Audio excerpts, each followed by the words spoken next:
De aquella viene la revolución, para que se asustan será para mejor. Es el pueblo entero el que ya está gritando, ¡viva la revolución! Iranian nuclear weapons development. They have turned the island into a communist hellhole. The experiment in Venezuela has failed completely.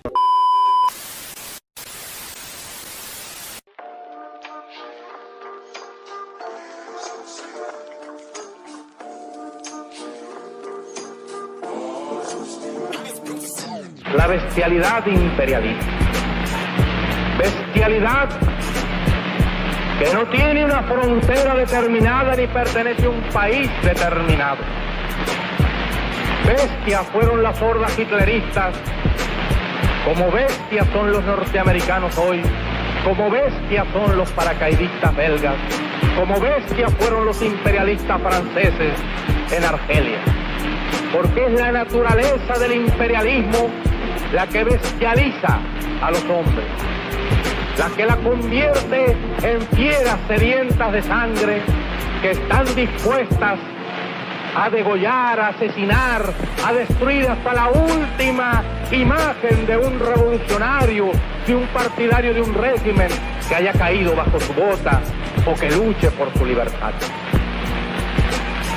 Y la estatua que recuerda a Lumumba, hoy destruida pero mañana reconstruida, nos recuerda también en la historia trágica de ese mártir de la revolución del mundo, que no se puede confiar en el imperialismo, pero ni tantito, nada.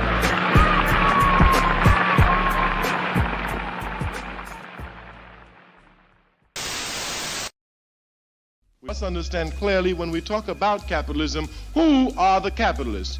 As if we understand that there are only a few people who own and control the means of production in the society, then we begin to understand that there are a few capitalists.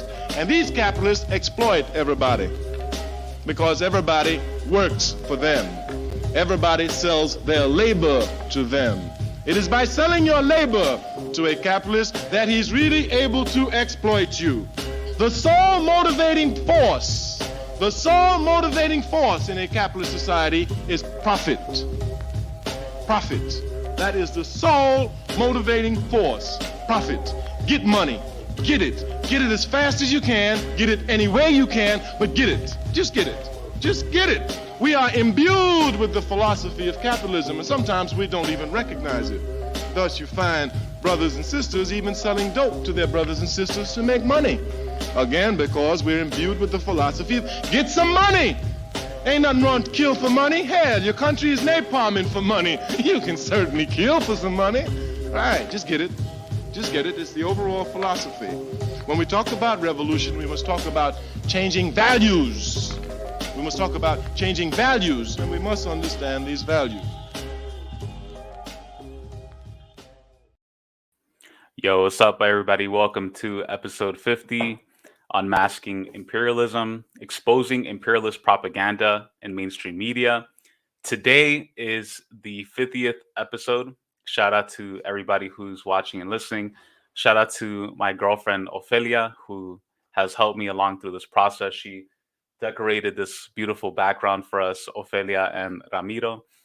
And shout out to her. Shout out to everybody who's watching and listening. Shout out to those of you who have continued to support this stream, Unmasking Imperialism. Today, in celebration of the 50th episode and in celebration of the end of 2021, I wanted to switch things up a little bit and make an open stream and just have an open dialogue conversation about whatever you want within limits, right? I'm not going to tell you my social security number or talk about personal stuff or anything like that, but any topic, if you're interested in a particular current event or historical event or analysis, whatever you want to talk about, feel free to ask and we'll talk about it.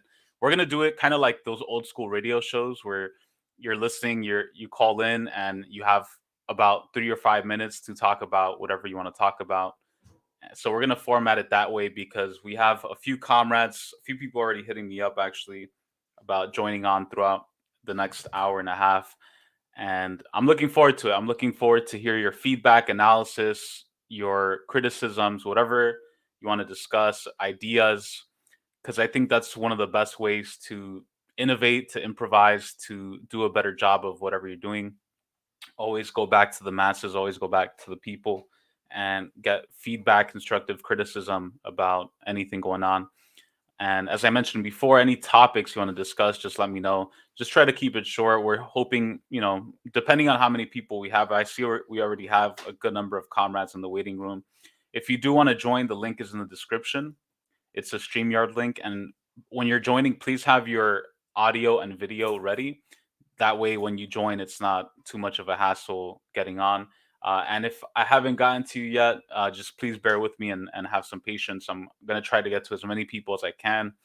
And if you don't want to join and just want to hang around in the chat and leave your comment or idea in the chat, then we can definitely do that. Shout out to Ill State Fishing, Trans Marxist, Comrade Big Teals, to Stephen Tremino, to Deborah Rodriguez, to David Silberg. Some of y'all have been on this channel since I first started it. So I really want to give you guys appreciation and shout out to that.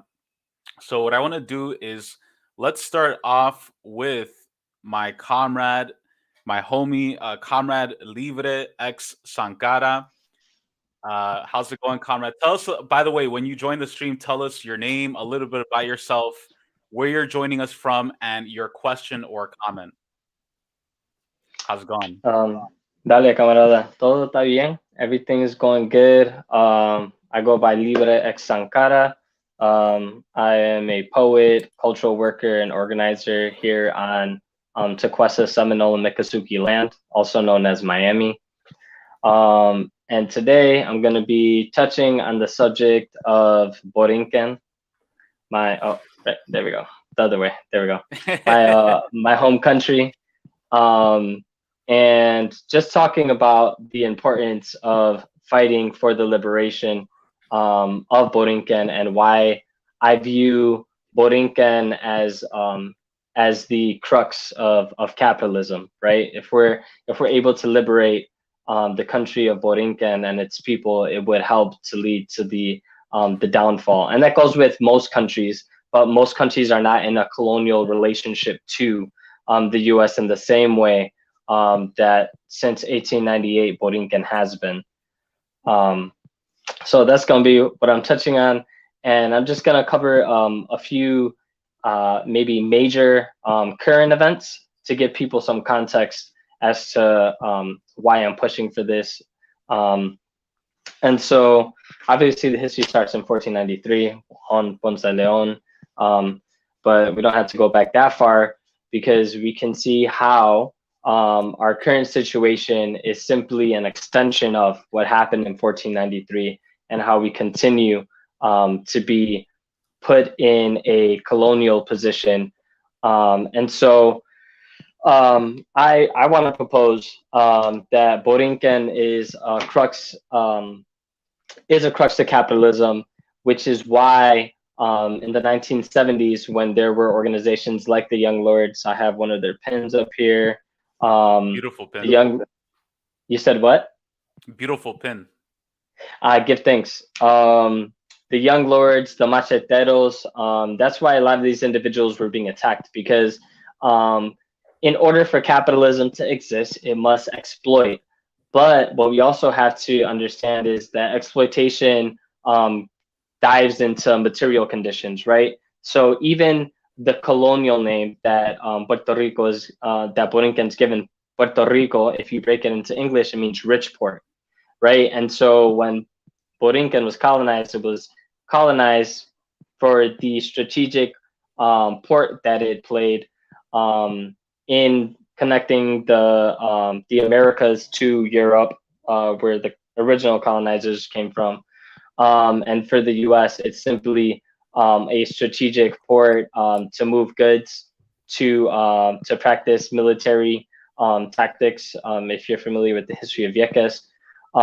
But the current context is that Puerto Rico, Borikén has become the guinea pig of the US yet again, right, for this idea that Bitcoin is going to be the new thing and that we can create an economy that is sufficient solely on Bitcoin. So you have a lot of individuals in like the Forex industry and the Bitcoin industry moving to the island. They recently passed a law that gives tax benefits only to foreigners, not to Boricuas, which leads to the forced migration of Boricuas away from our country and to the colonizer country, which plays into a lot of these migration patterns.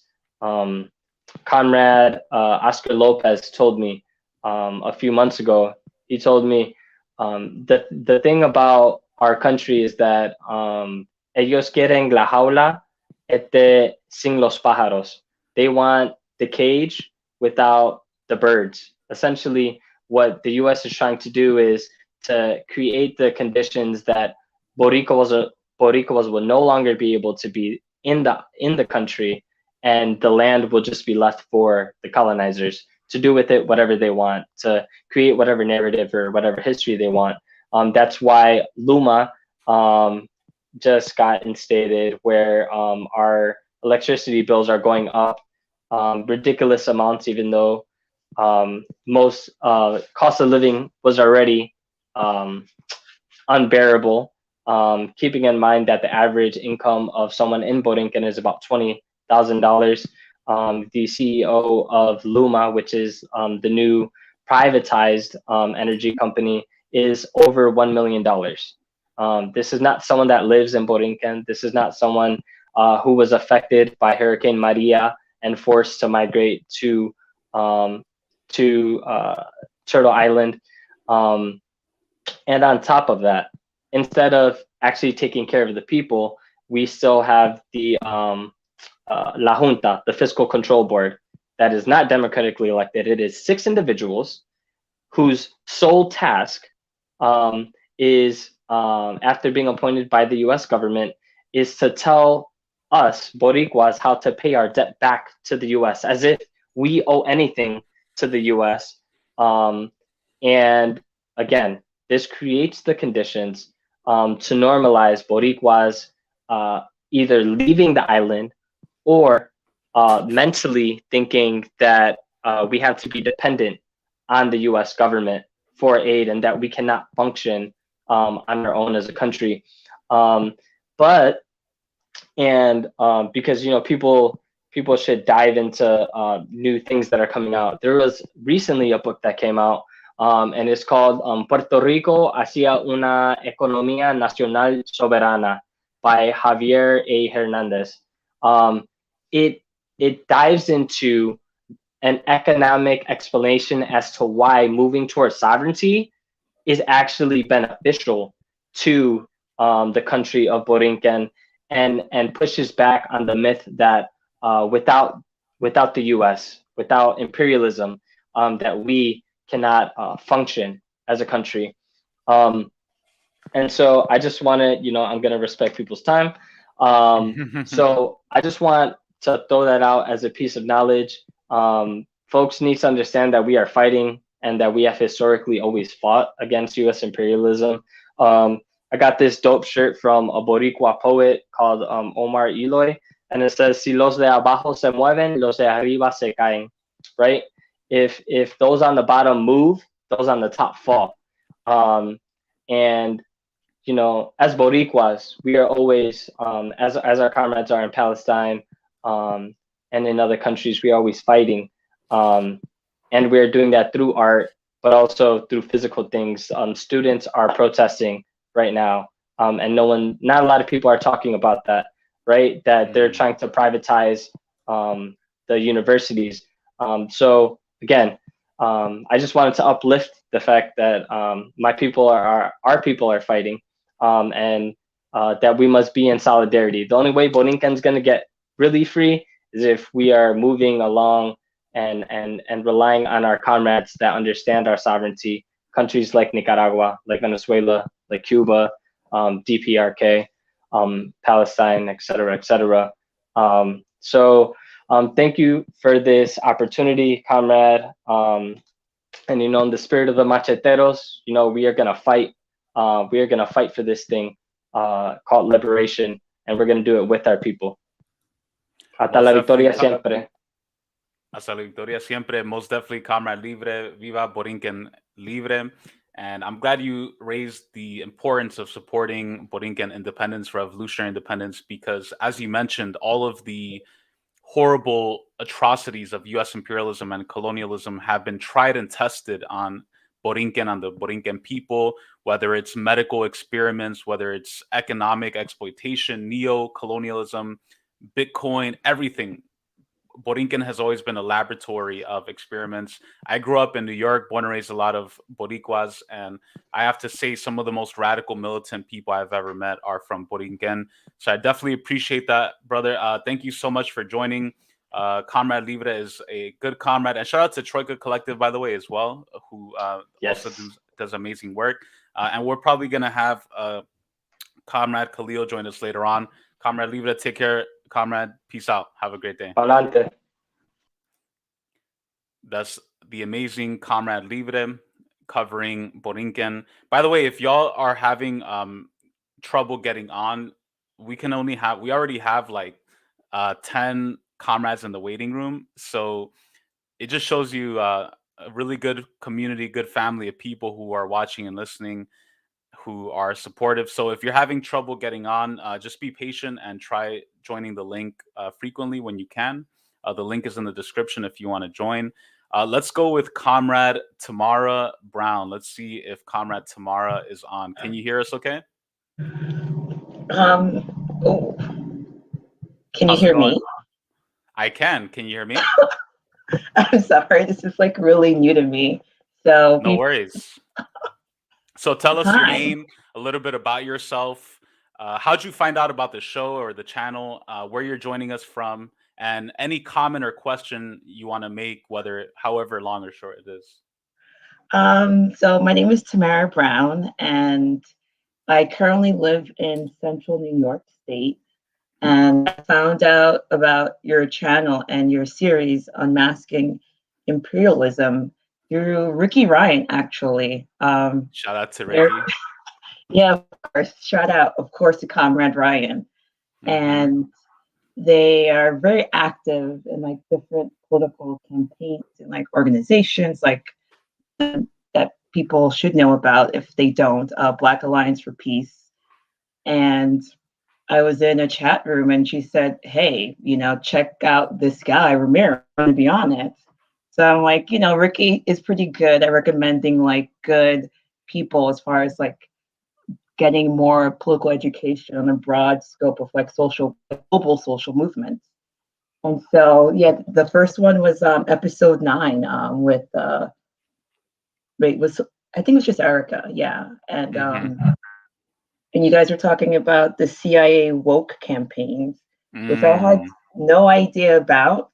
I was really like, wow, they're really trying hard to like, use whatever kind of like cultural, linguistic kind of strategy just to like validate, I guess, I don't know, empire agencies. So yeah, that got me stuck. I was like, okay, this guy seems serious. He's very focused on his topic, and he goes in depth. And I also love like the Juche episode as well about DPRK.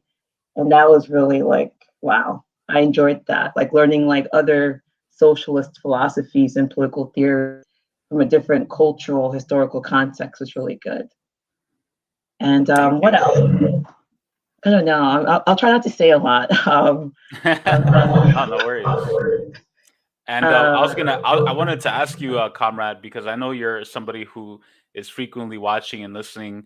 What do you think about the state of capitalism, imperialism, 2021? I mean, I think one of the important points you mentioned is how they try to subvert genuinely important movements, right? We support LGBTQ liberation, we support Black liberation, Indigenous liberation, but it seems like every day the imperialists are finding ways to tokenize, appropriate, subvert our struggles and use it for their goals and agendas. So maybe any thoughts or reactions to that, and how we can sort of deprogram ourselves from trying to win a seat at the table or intersectional representation in imperialist propaganda.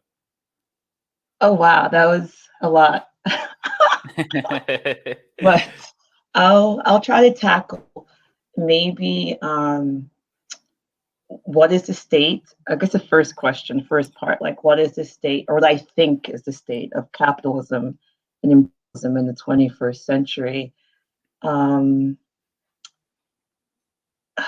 can I say? I guess what I have in mind now, I guess I'm just thinking about like current like labor struggles, like in the US, for example, as well as like different like protests like on the continent. Like I know, like for example, it's wrong, where I think it was in Burkina Faso, where people are literally blocking French tanks, right?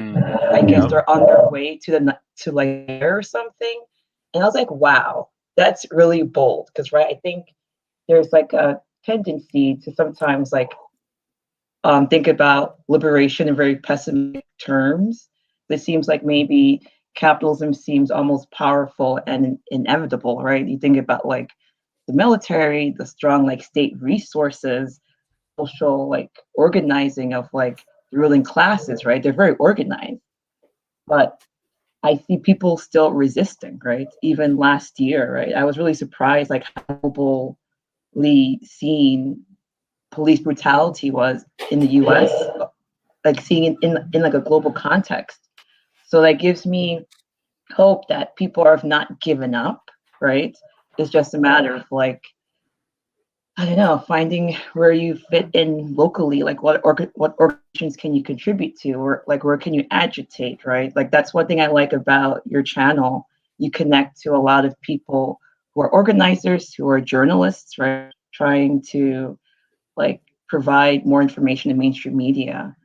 And yeah, like I forgot the last part, what you said, but I'll stick with intersectionality because that's something I actually study. Yeah. And try to figure out like the different debates and thinkers within that field of research. And the one thing that was missing from them, even though they had critiques of the law, critiques of racism, and even sexism, there was no critique about imperialism, which is where these systems of oppressions not emerge from, but are used to kind of stabilize imperialist kind of like society. And that's to like dig and do some research about earlier Black left feminists, for example, like Claudia Jones, who I've just come across. And I was like, wow, this has been done much more earlier, right? So it showed me how like intersectionality has become liberalized, right? It's become like put into like a liberal framework about not just critiquing empire, like, oh, we'll just be inclusive, right? We'll include people of different, national identities into empire. And so that has really changed my work. It's like, what can I do as a scholar to like, how can I say this without feeling embarrassed? Like, I guess like how to make what I do revolutionary or towards like a socialist project, right? But I'm in the academia and I want to make sure my work is like meaningful. Like maybe people are also organizers who can also look at my work and say, okay, this is really useful. So I want to be useful in that way. And so that's why I'm trying to do more like an anti-imperialist intersectionality, right? It's like I see the limitations of like gender first politics or race first politics when these things are simultaneous, or like none of us experience our identity one at a time, right? So we need a theoretical framework that accounts for that simultaneity, but with anti-imperialist, leanings. And that's what I say right now. Yo, beautifully said, Comrade Tamara. Hold on, let me just put you on mute for a second. Yeah, beautifully said, Comrade Tamara. The work that you do is important. Even just sharing that right now as a revolutionary academic, somebody who wants to bring studies and academia back to the people. That's something Kim Il-sung talks about, Claudia Jones, many other revolutionary communists throughout history. It's important for us to learn and study. And I think that you're exactly right. We have to understand that Marxism, communism, Pan-Africanism, all revolutionary national liberation movements in history have been intersectional in their very essence. If we look at the successful revolutions of the 20th century, You look at Vietnam, we're talking about the Viet Cong was overwhelmingly led by women. In Angola and Mozambique, mothers were at the forefront of the revolution against colonialism and imperialism. In places like Nicaragua and the Sandinista revolution, women again, black and brown women, Cuban revolution, right? Even though we normally associate it with Fidel Castro and Ernesto Che Guevara, who are amazing leaders, there are so many countless black and brown women who are part of the Cuban revolution, even today, who serve as nurses and doctors traveling around the world to help people recover from so many different diseases. Vietnam, there's so many endless lists at Venezuela, Bolivia, indigenous people. So I think you're exactly right, Comrade Tamara. We have to bring that liberation, not representation, back to Marxism, back to revolutionary politics, and show people that we want true liberation for all oppressed working class peoples, not through this bourgeois capitalist Democratic Party token nonsense, AOC and all this stuff, but real liberation, the stuff that Claudia Jones was talking about, that so many other people were talking about. So I really appreciate you joining. Love your comments. Thank you for being on, and I look forward to having you on. I'd love to have you on for a full episode sometime. Take care. Peace. Bye. Peace out. That was the great Comrade Tamara Brown from upstate New York. Shout out to New York, by the way. That's where I'm from. Born and raised in New York, in Manhattan and Queens, but now living in LA. And thank you for everybody who's watching and listening. We're gonna go to Comrade Invalid Arg. I'm not sure if that's the correct name. Invalid Arg. Am I saying that right, Comrade? How's it going? Yeah, that's right. Hey, how you doing, Ramiro? I'm doing well. It's kind of funny because the screen, it's like your back is to me. But that's funny. There you go. How's it going? Tell us a little about your name, a little bit about yourself, where you're joining us from, and your comment or question. Yeah, so I stream as invalid_arg_ on Twitch and YouTube. You might see me around on Twitter or Discord. But my first comment was just I wanted to let you know how much I appreciate your content. You were one of the people that inspired me to get into this space at all. So just super appreciate that. Thank you. And as far as the topic and comment, what I'm struck by as far as what you do versus what a lot of the Western leftist so-called socialists do is you have that respect for actual existing socialism in China, in Cuba, and elsewhere. That it's just an amazing contrast, because you have these other so-called socialists talking about, so-called Uyghur genocide. They're talking about, authoritarianism in these countries. They want to smear them. So I'm just, again, I just appreciate so much that you bring a real Marxist-Leninist perspective to this, as opposed to soft imperialist socialism that a lot of these other people do. So that's basically all I had, but thank you again. Thank you so much, man. I appreciate it. I do appreciate your channel. I have seen your channel. Keep up the amazing work. I'm honored to know that my work has helped to build your work, and that's exactly the goal. At the end of the day, unfortunately, there's a lot of people out there. I'm going to be straight up with you, Comrade. Like, there's a lot of people out there who want to monopolize the space and want to be like the figurehead or the sage of communism or whatever. And for me, I'm not like that. I always try to tell people that they can start their channel. I'm on StreamYard right now. StreamYard is free.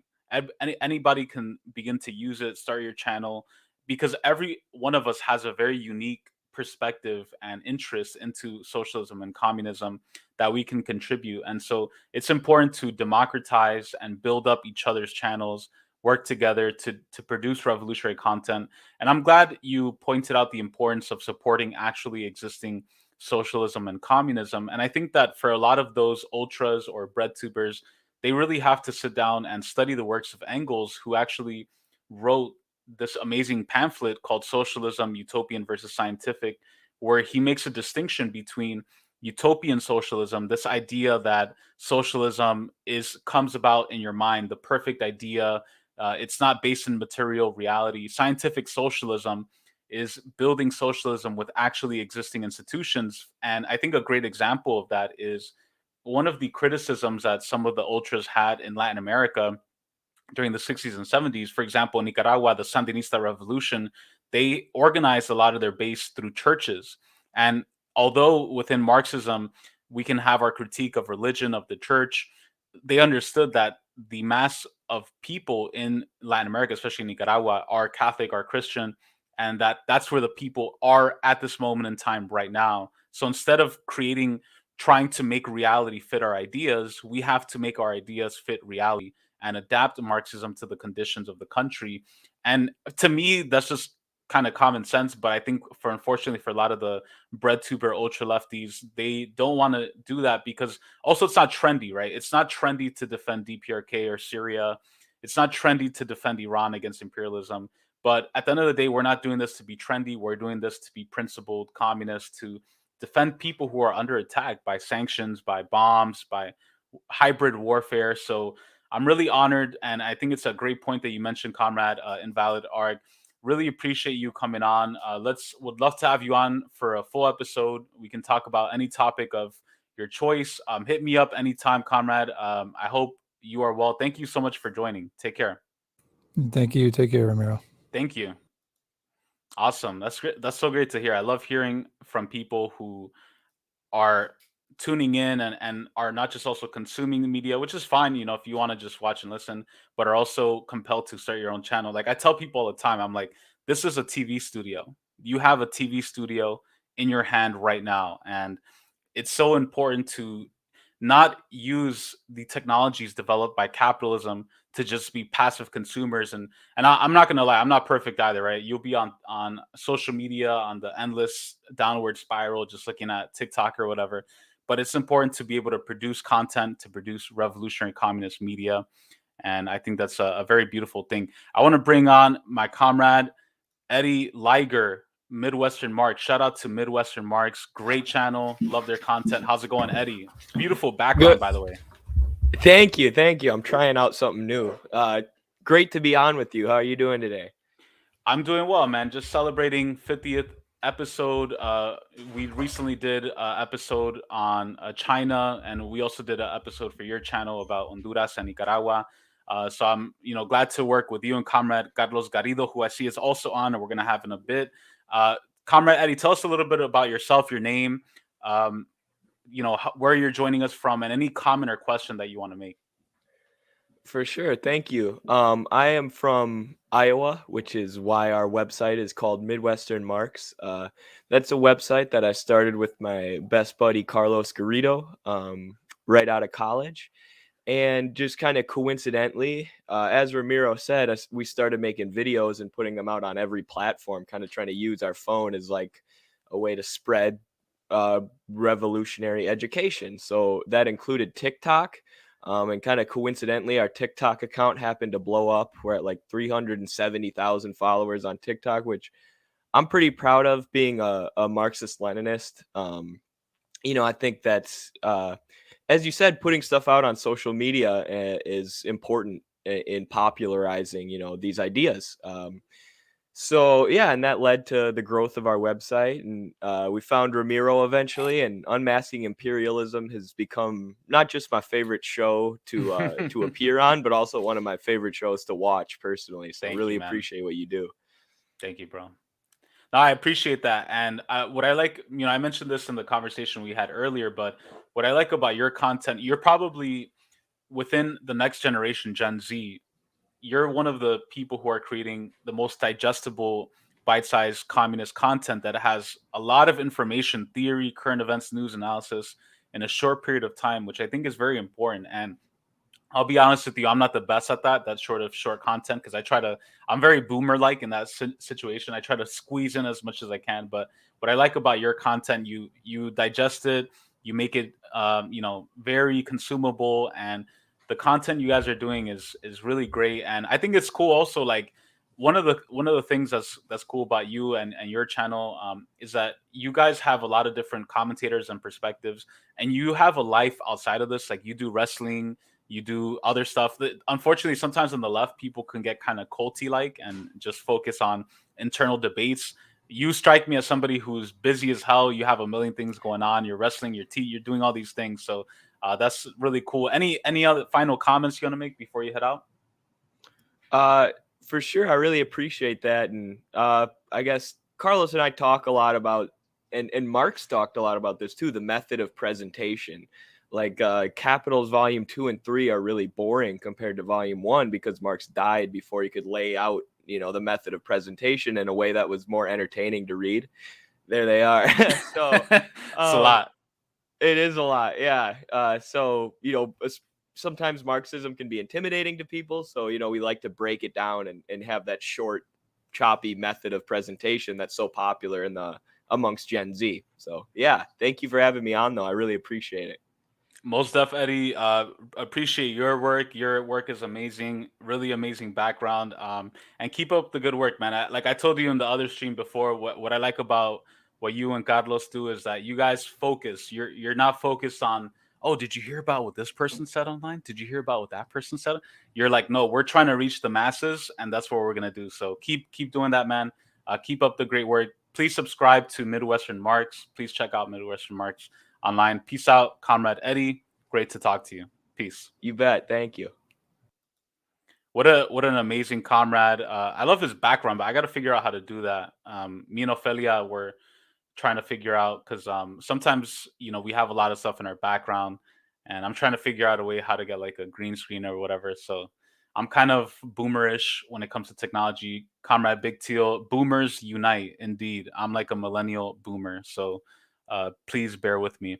I want to introduce my comrade, my homie, also from Midwestern Marx, Carlos Garrido. Compañero Carlos, how's it going? Hello, comrade. Can you hear me? I can hear you. A little scratchy, but I hear you okay. Why don't you tell us your name, a little bit about yourself, and hold on. Let's see. I'm trying to see if I can get some better stuff. I was outside enjoying this. No worries, no worries. Take your time. Take your time. See, you got the Christmas lights. You got the. I hear you. Can you hear me? Yeah. I'm in my little sister's room, so it's a little not the most communist stuff. Pretty good, but we gotta work with what we got. We gotta work with what we got. Thank you so much, comrade. I hear you, but it's very scratchy. Like it sounds like your audio connection is like kind of spotty Wi-Fi. Let's see. Can you, or you know what you can do? I tell this to people all the time. Can you count to 10 for me? 1, 2, 3, 4. Does it work? Yeah, I think that'll be fine. Yeah, that'll be good. So why don't you tell us a little bit about your name, where you're from, and any comment or question you have. Well, I'm Carlos Garrido. I founded Midwestern Marx with Eddie. I'm also a philosopher. I'm finishing up my master's, going into the PhD now. And one of the concerns that Comrade Tamira, I believe, brought up was the sort of interconnection between academia and revolutionary politics. Because one of the things that I always encounter is that the places where I'm at in terms of my employment are sort of the hubs of pushing out bourgeois ideology. So it's always hard to balance between the line of, being a philosopher in academia and also trying to make revolutionary content and reach the masses. But I think that one of the philosophers, which I shouldn't like because I have a lot of inspiration in Hegel, Althusser said something that I think is very enlightening for Marxist, Leninist academics in similar positions to understand, which is that revolutionary socialist consciousness comes by instinct to proletariats. It's something instinctual. For those that have conditioned themselves in different social classes, you have to revolutionize the instinct that you have, especially if you're in one of the classes that aligns usually more with capital. So it's been a long process of the last 6 or so years of me readjusting my consciousness as best as I can to fit a revolutionary proletarian and then from disseminate education. So now what we get is a very Marxist sounding verbiage that ends up having the class interest of professional managerial people, of the people who are in the class positions that they're preaching from. So I think that in terms of academics, we have to revolutionize ourselves before we can then begin to disseminate information. And I wanted to congratulate you on your channel, because you do one of the most important things that we have to do today. I think the principal contradiction we find in our age, and that has been in the world over the last 100 and so years, is imperialism. And it's not a popular thing to criticize. No one in Marxist academia is virtually criticizing imperialism at all. It's not popular to stand with China. It's not popular to stand with the DPRK. It's not popular to stand with Cuba or with Nicaragua. And you're doing all of that fantastically.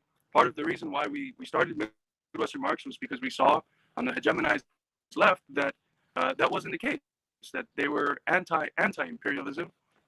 And we thought that, well, if the highest stage of capitalism is imperialism, then the highest stage of struggle has to be anti-imperialist struggle. So we started our project with anti-imperialism at heart, and we're very happy that that you have started your project since. And I know you had a project before that was also very good at promoting anti-imperialist content that I followed for quite a while before we started. But yeah, I'm happy for you. 50 episodes. I love your channel. I'll repeat some of the things that Eddie said. It's probably my favorite channel to watch. So I'm very happy to see you, brother. Your success. Thank you so much, brother. And me and Carlos Garrido are part of the Guayabera crew. We got the matching Guayaberas. One of the episodes we did before, I hit him up beforehand. I was like, "Yo, are you wearing white?" All right, I'm gonna wear red today. So one of the running jokes that we have. Really good comrade, Cubano, revolutionary, communist, an amazing people's philosopher, I call him. And by the way, congrats to you on your recent, on you and your partner, you and your amazing development. I'm so happy for you, man. Keep up the great work, bro. I really appreciate having you on. Peace out, man. Happy holidays, happy new year, and I look forward to continue to collaborating with you in 2022. Take care, man. Thank you, brother. Take care. All right, take care. Cool. That is compañero Carlos Garrido. That Wi-Fi was kind of rough, man, but I still love Carlos, man. He's a good dude. Really appreciate the work that him and Eddie do with Midwestern Marx. So really appreciate. By the way, if y'all want to join, link is in the description. Please feel free to log on. Please just have your audio and video ready, and try to be at a stable Wi-Fi connection, so that way the audio and the video can be as smooth as possible. Really appreciate having y'all on. Love to see and hear from all of you. We're gonna go next to my homie, my comrade, my Chilean compañero, Chris Duran. Me and him always shit on bourgeois academia as well. Another revolutionary academic, people's academic, studying Latin American studies at NYU, but is in New Jersey, an adopted Panther Cub, a revolutionary Chileno, and also a child of the Soviet Union, the Soviet people. How's it going, comrade Chris? What's up, man? I'm doing all right, Cool. So tell us a little bit about yourself, where you're joining us from, and your comment or question. Well, yeah, I mean, you kind of gave my bio anyway. So. But, yeah, I'm from Maplewood, New Jersey. It's about 40 minutes outside New York, 5 minutes from Newark, and yeah, my dad's from Chile, my mom is from Ukraine.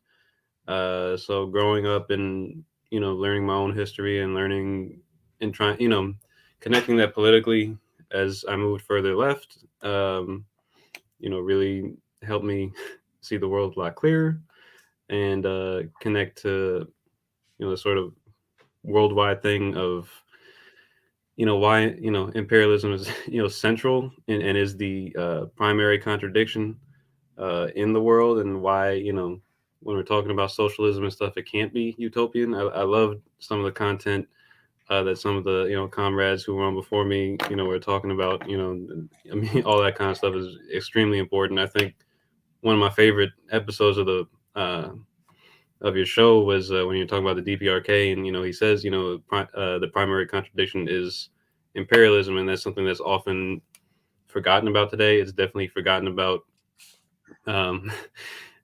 and so I go to NYU, and for grad school, and I think everybody in my class like thinks that they're like the most revolutionary person ever. And I think I was talking shit with you before about how everybody's anti-capitalist, but they don't define what they're for.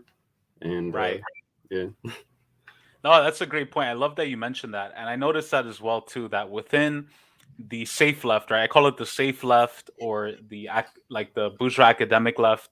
It's okay to be anti-capitalist, but it's not okay to be anti-imperialist, right? You can critique the state, you can critique poverty, you can critique the free market, but once you start talking about the Belt and Road Initiative in China, or Juche, or Bolivarianism, or Sandinismo, then they're like, whoa, I don't want to be a agent of Assad, or I'm not a brainwashed propagandist for these communist states. So I think it's something that, you and I have realized, and it's one of the reasons why, like for me, I decided to leave academia, do this on the side, do this free time. Because imagine right now if we were on I don't know, some shitty mainstream media network, I would not be able to say all these things right now to defend anti-imperialist countries, to defend socialism, actually existing socialism. And that's one of the things that I like about your commentary, is that you're not just saying, oh, I'm against this, I'm against that, but you're actually saying like, I'm for this. And I think that a lot of times it's not trendy or popular to do that. So, it's something that I really appreciate about your work. And the cool thing about your analysis too, you have a really unique analysis in the fact that, you have Chilean roots, right? So you've seen the rise of neoliberalism. You've seen what neoliberalism and fascism can do in a country like Chile, where you had Salvador Allende and a socialist uprising. You have Ukraine, the Soviet Union, Marxism, Leninism, a bastion of revolution. But then you also are in Jersey and the East Coast, and you've seen state repression against the Panthers. You've been very involved in the campaign in solidarity with political prisoners. So you're kind of tying all these different things together. And I really appreciate that about your work. And I would love to collab and do another stream in the future, focusing especially about political prisoners and the Panthers and COINTELPRO, because some of the strategies and tactics that were used in Chile against the left, especially under Pinochet, are copy and pasted to the Panthers and the political prisoners of the 80s and the 90s. So would love to do that, man. I love having you on the stream all the time.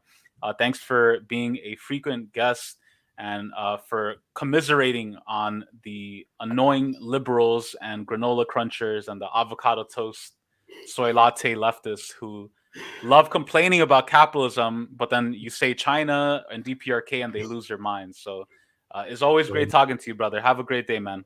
Absolutely, man. All power to the people. All power to the people, brother. Take care. Comrade Chris Duran, amazing comrade, homie in New Jersey. What I want to do is I want to introduce Comrade Suh. He, Korean revolutionary, somebody who I have mad respect for. We did an episode a few weeks back about Squid Games with my lovely girlfriend Ophelia, talking about DPRK socialism versus capitalism and neoliberalism in ROK, the capitalist Korea. Let's see if Comrade Suh is here. Are you there, Comrade? Yeah, can you hear me, Comrade? How you doing? I can hear you well. It looks like I'm looking at a garage door. Can you see me at all? I'm in my car. I had to run a couple errands. No worries. Yeah. It's all good. I don't see you personally, but it looks like I'm looking at a fence. But it's all good. As long as we hear you, that's the important part. And let me know, by the way, if I'm actually pronouncing it right this time, because last time I was fucking it up. No, you pronounced it great. Cool. Thank you so much, Comrade. Are you in Cali right now, by the way, or are you back on the East Coast? No, I'm back in North Carolina. Okay. How was Cali? It was beautiful. I really just spent time, I went alone. I don't know why I wanted to so badly, but I really wanted to just go and experience nature. And so I went to the redwoods. I went to all up and down the coast. I camped out a little bit along US 1, those beaches, which was, it was beautiful. It was incredible. Beautiful, amazing. Comrade Suh has a wealth of information and knowledge about Korea, the DPRK. One thing I love about the work that you do and your analysis is that you're Korean and you defend the DPRK. You're like in many ways a unicorn because I've met other Korean comrades who are good. They're amazing, and they'll critique capitalism and they'll maybe even critique the U.S. presence on ROK, occupied Korea. But then the second I mentioned Kim Il Sung and how based he was, or the DPRK or Juche, they kind of get scared off and they kind of believe some of the propaganda. And what I really appreciate about you is that you are like, nah, man, our people are revolutionary. DPRK is for me one of the most underrated and revolutionary revolutions out there within the global Marxist movement. So I definitely appreciate that. But any comment or question that you have? Well, I just mostly want to congratulate you, man, on an incredible year. You know, your revolutionary propaganda it affects so many people. And, you know, there's always a video I can send someone if they're fucking up. They don't know they're being a running dog and, you know, they just don't get it. I send a lot of people your videos and your work as a documentarian. You had a really incredible year, man. Congratulations on 50 episodes. Thank you so much. I appreciate the work that you do, and it's a learning process. You know, I'm still learning about different topics. I try to diversify. Like one of Ophelia, my girlfriend, she's taking a nutrition class, so she's always talking about like we have to diversify our diet, which I think is a good analysis or perspective to bring into. Oh, there you go. You can see me now? We can see you now. But yeah, one thing that she always talks about is diversifying our diet, and I try to do that with information as well, right? I don't want to just read about one specific era of history or one topic. I want to try to read a little bit about everything: Korea, you know, Middle East, Africa, Latin America, history, theory, economics, as much as I can. So it's a learning process. I'm still trying to learn as much as I can. Korea is one that. Mhm. Oh no, it's so interesting you say that because you know when I think what gets a lot of people into understanding Marxism, Leninism, and proletarian feminism, and you know socialism is the Black Panthers, and that's how I initially came to revolution, was through studying the Black Panthers. I studied a lot of George Jackson too, and I didn't actually come to understand the revolutionary history of my own people until I saw some correspondences between the Black Panther Party and Kim Il Sung, and that drew out such a rich history for me. And so it's interesting how we all come to revolution and how we all come to understanding the role our own people have played in revolution. Beautifully said. I think one of the most underrated aspects of the Panthers is their internationalism. And Huey Newton, I mean, he was a genius, political genius, organizing, and he was an internationalist. He's somebody who carefully studied Kim Il Sung and others of the Workers' Party of Korea, who blended Marxism, Leninism, adapted to Korean characteristics. And Huey Newton was very much fond of the works and the practice of Kim Il Sung. And I think maybe in the future we can do a stream or a video collab on a video about that, the untold history of Panther Korean revolutionary solidarity, because you know, I think that's something when the movie came out and once the liberal elements of the mainstream began to try to appropriate and subvert the Panthers, I was so disgusted to see that was left out. You know, you can't talk about the Panthers without talking about DPRK. You can't talk about the Panthers without talking about China and the inspiration that they got from Kim Il Sung, from Mao, from all of the Ho Chi Minh. So I think that Afro-Asian solidarity, I think that would be a beautiful episode to collab on. But comrade, I hope you have a great day. It looks like you're running errands. Probably got a lot of stuff to do today, Sunday. So do I later on today. But look forward to collaborating with you in the future. And anytime you want to stop by in Cali or want to collab on an episode, you're always welcome to. Have an amazing day. Thank you so much, Comrade Sa. Thank you so much, Comrade. It's great to see you. Congratulations again. Thank you. Take care. Comrade Sa running errands, keeping busy, doing amazing work. I forgot to mention this while she was on the stream, but somebody who's also involved in scientific research. When it comes to science, I'm kind of slow as fuck. So mad props to Comrade Sa for being able to I think it's like stem cell research. So something super advanced and hard for me to even understand. So I always appreciate when comrades have that sort of expertise and level. Please bear with me, y'all who are joining and watching. I have a lot of y'all who are getting on. I appreciate it. If the link is in the description if you want to join, and please have your audio and video ready so that when you get on, it'll be as smooth as possible. Shout out to Deborah Rodriguez, to Big Teal Chris Duran, to Comrade Libre, to Comrade Howard. Next up is my homie from upstate New York, in defense of liberation, my homie Josh, who has amazing podcasts. He's funny as fuck. He's somebody who's sarcastic and has no filter and says it like it is. We were talking the other day about the class nature of construction workers, and we went into this whole tangent. How's it going, Comrade Josh, with In Defense of Liberation? It's good, my friend. Congratulations on 50 episodes. Very great to be on and very great to be talking with you as always. Thank you. And I see you have the beautiful flag of Burkina Faso in the background, honoring Comrade Thomas Sankara. Why don't you tell us a little bit about yourself, where you're joining us from? Well, I think I mentioned the upstate New York, and any comment or question you want to make. So, yeah, I have a few things. So first of all, I am from upstate New York. So unfortunately, one thing we are facing here, which I think a lot of the folks on Turtle Island are facing, is a lack of organization and a lack of consciousness kind of ready to be moved in a way towards changing our material conditions.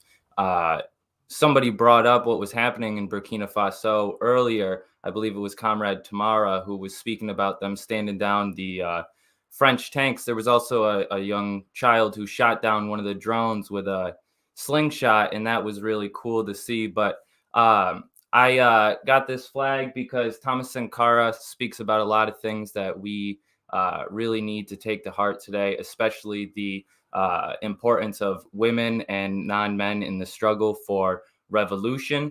And in talking earlier about imperialism, I wanted to bring up something that very commonly doesn't get discussed, which some folks such as Comrade Bridget over at the Probably Canceled podcast, as well as Comrade Esperanza Fonseca on Twitter, very often speaks about, which is the foundational kind of economy that built a lot of the colonization and imperialism of the world, which was the sex trade. So for a lot of folks who don't know, some of the earliest examples of, sexual enslavement happened in the earliest examples of colonization, not only here in North America, but also all across the world. And this continues to today.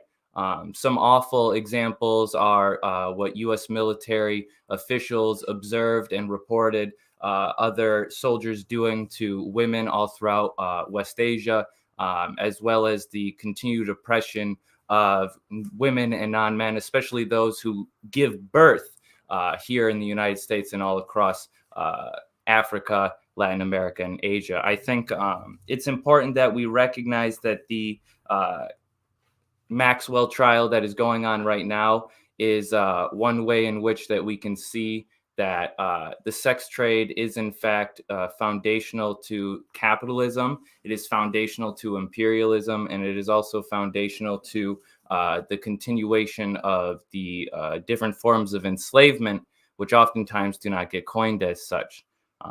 And then the last thing I really want to say before I let you go, because I know you got other folks in the waiting room who I'm dying to hear from. I wanted to shout out a few folks. Shout out Comrade Libre. Shout out the folks from Midwestern Marx. And I want to say to everyone who's watching this and to everyone who will watch this that one of the most important things that we can do is not only educate ourselves and educate others, but organize. Kwame Ture speaks about it clearly, and we were hitting on it earlier, which is we cannot simply be against things. We can't just be anti-capitalist. It's so easy to be anti-capitalist. You don't need to be revolutionary to be anti-capitalist, but to build a new system that is going to be egalitarian, that is going to provide for the masses of people, including those who will continue to suffer different contradictions under the socialist project, which countries like Nicaragua, Cuba, you spoke about the DPRK, they are all showing true ways to handle these contradictions. The only way that we can do this is through organizing. And that means getting together, taking the elements of revolution that exist now and finding ways to take on the conditions that exist and build a new world. So I want to say peace to you all. Happy holidays to everyone who celebrates. Go read Thomas Sankara and keep watching Unmasking Imperialism. Most definitely, Comrade Josh. Much appreciated. And Comrade Josh, one thing I like about your analysis and commentary is that you defend countries that are not trendy to defend, and also at the same time, you have an amazing psychological angle to capitalism, especially when we're talking about alienation. And I always appreciate your honesty. Like, you always, when you post stuff, you're always like, "Yo, I'm feeling down this week. Let's have a conversation about that." And I think a lot of us living within capitalism, we feel alienated, we feel maybe depressed or down. And I feel like you're somebody who I can always come to talk about that sort of stuff and be like, "Yo, damn, this shit has me like feeling down." You know, like one thing we were talking about the other day is like student debt and trying to get out of enslavement, basically modern day enslavement with debt. And you're somebody who is always good to talk about that. And I always appreciate talking to you about the psychological angle, the impact of capitalism on the mind and the psyche and brainwashing, because it's something that it hits many levels, right? Capitalism and imperialism, it's not just economic and political, it's psychological, it's spiritual. And I think you're somebody who I always have a great time talking about that with. Please, everybody, make sure to check out In Defense of Liberation podcast on iTunes. Give them a 5-star rating. Amazing podcast by Comrade Josh. Peace out, man. Have a great weekend, bro, and talk to you soon, all right? Peace. Peace. Comrade Josh, amazing as always. I'm going to add Comrade B-Level because I see B-Level has to head out soon. My homie, Ewoks Unhinged. Please subscribe to Ewoks Unhinged. Me and B-Level go way back.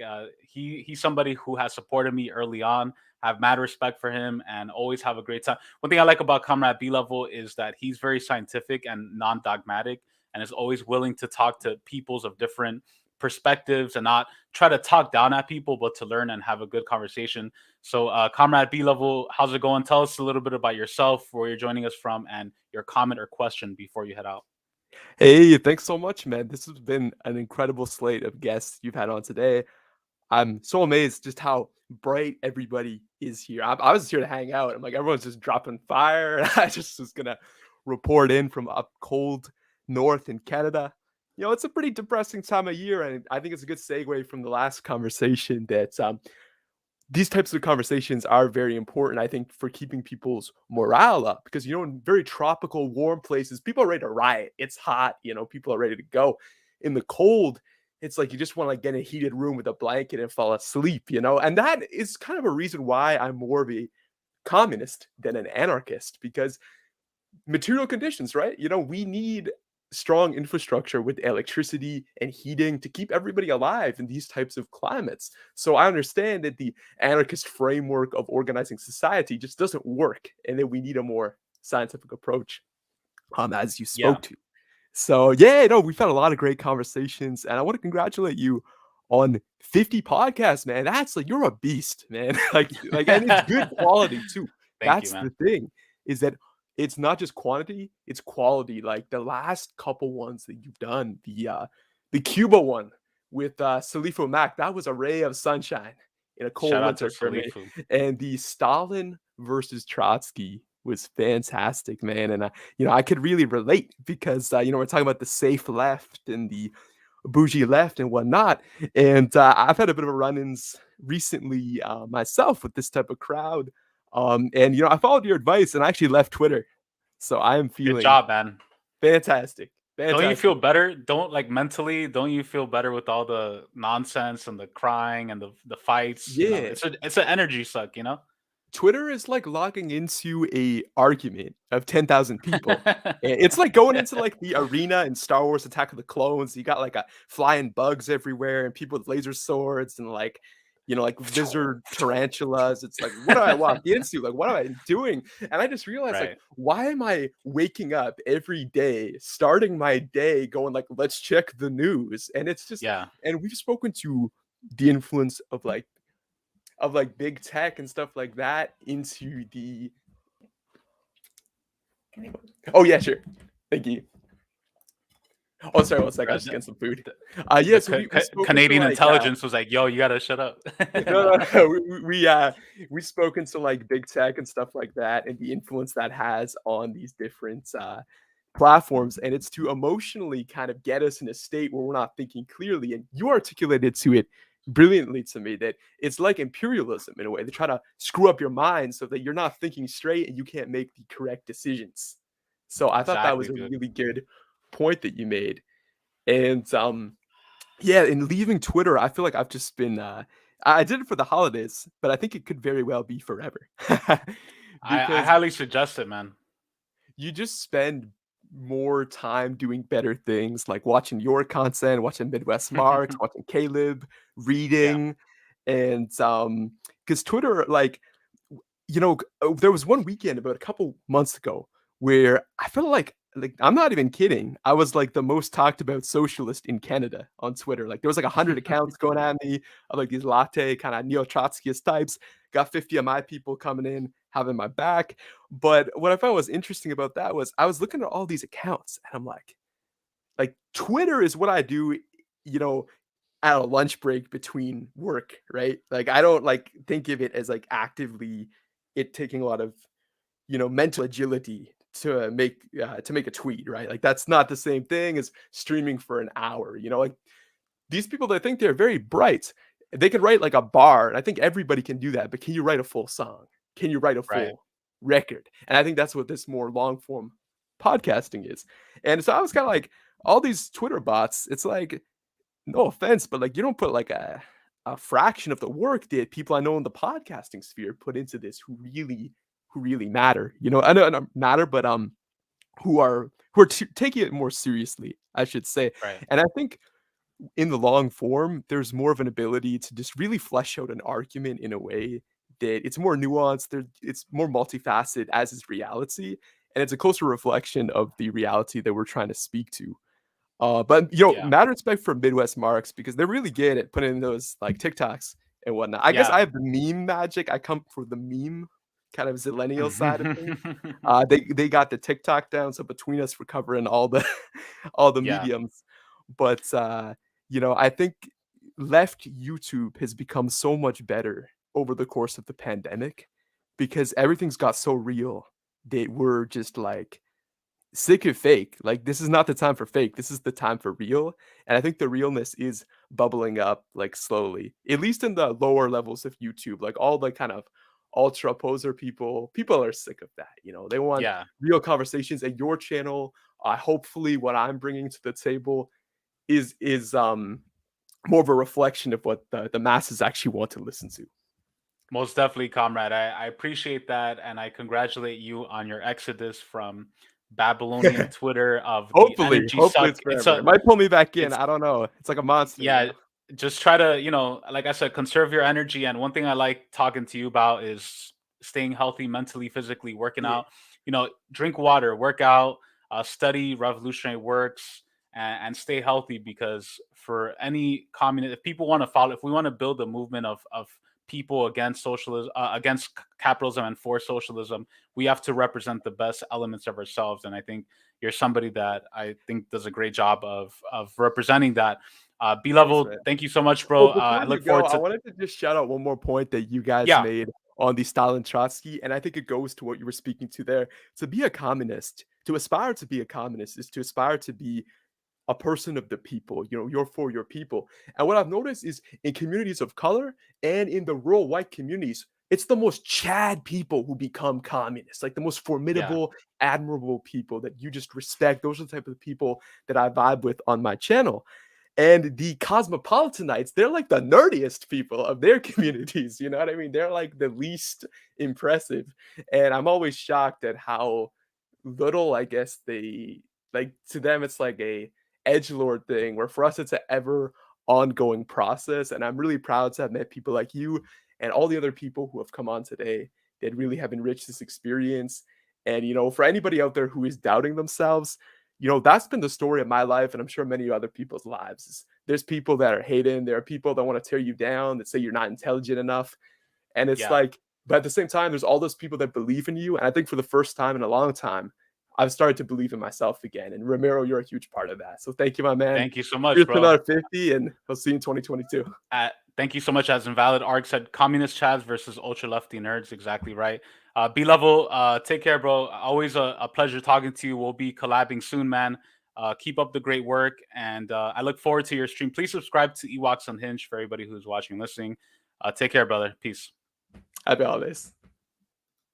Comrade B level, who has a great channel, Ewoks Unhinged. I want to introduce my homie, my hermano, who has to dip out, so I'm going to add him right now. Comrade Flame, Bolivarian Flame, who has a beautiful red and black Sandinista bandana. Who his room, his background surpasses everybody I know on the YouTube left. He got all the liberated revolutionary flags. How's it going, Comrade Bolivarian Flame? It's all good, bro. It's good to be on your show. I'm happy to be here on the 50th episode. Congratulations, brother, hermano, comrade. For the success you've had, going 50 episodes strong, and hope 50 episodes more, that we could do a 100th anniversary. I'm gonna be expecting that. But it's going good, man. I'm feeling good. Out here in the cold. You already know it's winter time here in New York City and Queens. Where you from? You know what I mean? Shout out to Queens. Shout out to Queens. Shout out to Queens. And why don't you tell us a little bit about your channel? By the way, please subscribe to the Bolivarian Flame. Just look up the Bolivarian Flame. Great content. He has an interview with Ben Norton in Nicaragua. Me and the comrade were in Nicaragua in March, and I have to always shout you out for taking care of me. I actually had food poisoning when we were in Bilwi in the Caribbean coast of Nicaragua. I was like destroyed, and this comrade looked at me. He's like, "Yo, you all right?" I was like fucking throwing up. I was in bed the whole day, and he brought me medicine. And so I always got to give you props for that. And one thing I like about your work is that you're not only creating content, but you're also out in the streets. If you go to any socialist, anti-imperialist demonstration in New York, you're going to see Comrade Yamir there, hands down, no matter what, repping it, internationalist. So any comment or question you want to make before you head out? No, just that, it's been dope to meet you, comrade. It's been dope to be part of the work. That was a lovely delegation that we were on for the ATC. Shout outs to the ATC, that we got to be together in Nicaragua, travel around Nicaragua, and learn a lot about the Sandinista revolution, and that I got to be part of your documentary, Nicaragua Against Empire, which I was checking out today. I'm in some clips, and I have like a good a part. I'm not gonna spoil it, but people should check out your documentary, Nicaragua Against Empire. And yeah, other than that, man, good job with all the different streams that you do, all the different contents that you cover, from Latin America to the Middle East to Asia to Africa, trying to bring that anti-imperialist analysis and countering that propaganda from imperialist states like the United States and Europe. And just the last point, and I'm gonna bring it home. Like I'm gonna quote you, like to counter, the dogmatic peoples that want to kind of like take leftist ideology and turn it into like a cult, like it's like Darwellism and these other isms, we get stuck on. And in the Bolivarian spirit, we try to spread this idea of poder popular, popular power, try to make a revolution diverse and not one colored. We try to make it like multicolored, like the La Huipala, multicolored like the Huipala. We're trying to fight for como dijo Maduro, humanidad Huipala, a humanitarian Huipala. So to quote you, I always think about on myself as like, and like you, as like a Latino kid from Queens, just trying to make socialism poppin', just to make it at the end of the day, keep it plain and simple and just regular lumpen proletarian English. Like when you're trying to explain it to the people in the hood of what you're trying to do, because sometimes we get stuck on the books and we kind of like, we have better relationships with books and text than with people. And you just got to break it down that way. And I always take your words of just like, I'm just a Latin kid from Queens trying to make socialism poppin'. Exactly. Make communism lit again and make it revolutionary and make it a force of the people. I appreciate that, brother. Always looking forward to collabing with you. Somebody who early on, I think you were on episode 3, of this podcast. Appreciate your work. Please, everybody, subscribe to the Bolivarian Flame, and also check out Comrade Yami's interview on Nicaragua against Empire, talking about the importance of international solidarity with Nicaragua, and somebody who's involved in so many struggles, brother. Really appreciate your work. Keep doing what you're doing, man. Family to me, bro. We'll keep in touch and hope you have a great weekend, man. Take care. You too, man. Take care. All right. Peace out, bro. Comrade Yamid with the Bolivarian Flame. Thank you so much for joining us. Please check out his channel. I don't have the link, but if you just look up the Bolivarian Flame. Next, I want to introduce one of my good homies, my friends, Jose Luis Granado Ceja, one of my favorite communist, revolutionary journalists, people's journalists, who is on the ground in Mexico, in Ciudad de Mexico, I believe, based in Mexico. Somebody who I got to meet up with in person with my lovely girlfriend, Ofelia. How's it going, brother? Jose Luis Granado Ceja. Oh, man, it's great to be here. This is really exciting. So many amazing guests that you're having on and giving their good words. I'm honored by the company, and I'm honored to be here with you as always. Thank you so much, bro. I appreciate that. And shout out to you, Comrade Jose Luis Granado Ceja. You were on my episode about the elections in Honduras, and he actually broke the news live on air that Xiomara Castro de Celaya won the election and is now the president-elect and is moving the country in a better direction. Your coverage of people's struggles around the world is amazing, man. In Mexico and Central America, all over in Latin America. And what I like about your work too is that there's so many journalists who go to Latin America and the Caribbean and cover it from the perspective of like, ay, pobrecitos, we have to help these poor people out. But with your coverage and analysis, you always make the working class, Black, Indigenous people, women, the protagonist of the movement, people liberating themselves. They're not just passive people that things are happening to them. And you're an internationalist. You're somebody who understands, you're obviously, you also spend time in Canada. You're in Mexico, you've been all over. So you see the transnational nature of capitalism and imperialism. Do you want to tell us a little bit about yourself, and any comments or questions that you want to make? Yeah, absolutely. I mean, in a lot of ways, my experience living in the United States and Canada has informed what I'm trying to do now, right? Like, I'm an anti-imperialist journalist who's just doing his best to get the information from the masses themselves, who, as you said, they're the protagonists of history. They're the ones who are out there on the streets, inside the halls of power, wherever they need to be, agitating and organizing for socialism, right? And so my job is to try to get their voices out to the Anglo world. That's it. That's all I think that my responsibility is, right? Like, I think precisely as you said, they're the ones who are really making history, and therefore they're the ones who should be speaking for themselves, right? Unfortunately, there is this language barrier, but I think that if we can try to bridge that, we see that people are really starting to engage with these ideas. And as I was waiting, I was thinking, what can I say that hasn't been said? And as you mentioned, I was recently in Honduras and in Venezuela, and speaking of which, I'm pretty sure we were the first on the entire planet to break that news. Somehow, I don't think anybody else had that information, because I actually got it filtered, and I was like, oh, should I say this? Let's say it, right? Let's get it out there. So that was breaking news for this program. But yeah, I was saying I was recently in Honduras and in Venezuela, and being in Venezuela, I went there in 2005, and that was the experience that really turned me into a communist, right? Like, I was a leftist, I had certain ideas, but I was still very young, still very naive, innocent. And being there alongside the masses, seeing them being the ones who were spitting out these revolutionary ideas, right? Like, I'm really conscious of what it means to engage in a revolutionary transformation, beyond the academic text and all that kind of stuff. And it really changed my perspective. So being able to visit again just recently, really reminded me a lot about what was important out of that experience, what I learned from that experience, and to try to keep it fresh, to kind of keep connected to that feeling that I had while I was there. I've been watching these videos by Tatu TV, which I recommend people check it out. It's called Chávez Radical. And it's just like they put together these clips of Chávez giving just like this amazing political analysis. Actually, in a way, it's almost bittersweet because I miss him, man. Like we I miss him too, bro. At the time, I don't think we realized just how much clarity he had. But thankfully, we have his writing and his speeches, and there's this one he gives, and this is just what is amazing, right? This is what I mean. Like, this is why this kind of work is so important. He's giving a lecture to a mass rally about hegemony, right? Gramsci's concept of hegemony, right? Like these are tough concepts. I struggle with them, but he just has this clarity and he's spitting it to like the masses who are demonstrating them with him. Anyway, and he's talking about like the crisis of hegemony. So I've been kind of on this tip for a minute.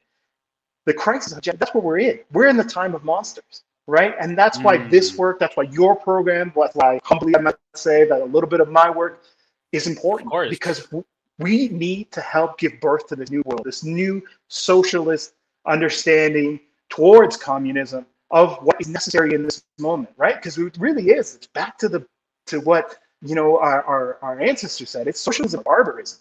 So we need to help give birth to this new world now that we're in this time of monsters, and we need the knowledge that people are getting from your program, from all the amazing guests that have been on so far. Right? Like, we really need to take advantage of this opportunity we have, because things can change really quickly and we need to be ready. Most definitely. Beautifully said. And I totally know what you mean, man. When you say you miss Chavez, I was radicalized by Hugo Chavez, because when the coup in Honduras happened in 2009, I was like, yo, what the fuck is going on? And then Chavez came out immediately, was like, yo, fuck this coup, solidarity with Manuel Zelaya, Resistencia in Honduras. I was like, oh, wow, like, why is everybody speaking so badly about him? I started catching his live speeches, electrifying, dude. The hairs on my arms would go up. And there was like this energy. It's like when you're in a revolutionary space, hearing somebody like Chavez, Comandante Chavez, rest in peace, you get this energy, like you get this force with other people. It's like an electrical current. And that's what I felt whenever I would hear his speeches on live TV. I could only imagine what that would be like in person. But I really appreciate your work, man. Your work, check out his articles, and please make sure to follow Comrade Jose Luis Granado Ceja out in Ciudad de Mexico at Granado Ceja on Twitter. Check out his articles, great coverage online, Truth Out, and a lot of other publications. Thank you so much, brother. Have an amazing day. And I look forward to collabing again in the future on a future podcast. Take care, man. Peace. Yeah, absolutely. Whenever you want. Power. Take care, man. Cool. Comrade Jose Luis Granado Ceja, an amazing guest, an amazing comrade. Me and him had some delicious ass tacos in Mexico with my girlfriend Ofelia. Up next is one of my comrades, my homies, and also one of my fraternity brothers, Comrade Richie, BX Kami. You could follow at BX Kami. And me and this comrade have an interesting history as well, because we're also both part of the same fraternity, Phi Iota Alpha Fraternidad Incorporada. And it's really cool to see you in these spaces, man. For a long time, I thought I was one of the very few fraternity brothers who actually had socialist and left-wing ideas. Unfortunately, a lot of people are in our frat. We're very right-wing, gusanos, pro-imperialism, and actually the pledging process actually helped to radicalize me. So it's great to see you, bro, after so many years. How's it going? Tell us a little bit of your name, a little bit about yourself, and your comment or question. Hold on, let me, I think you're on mute.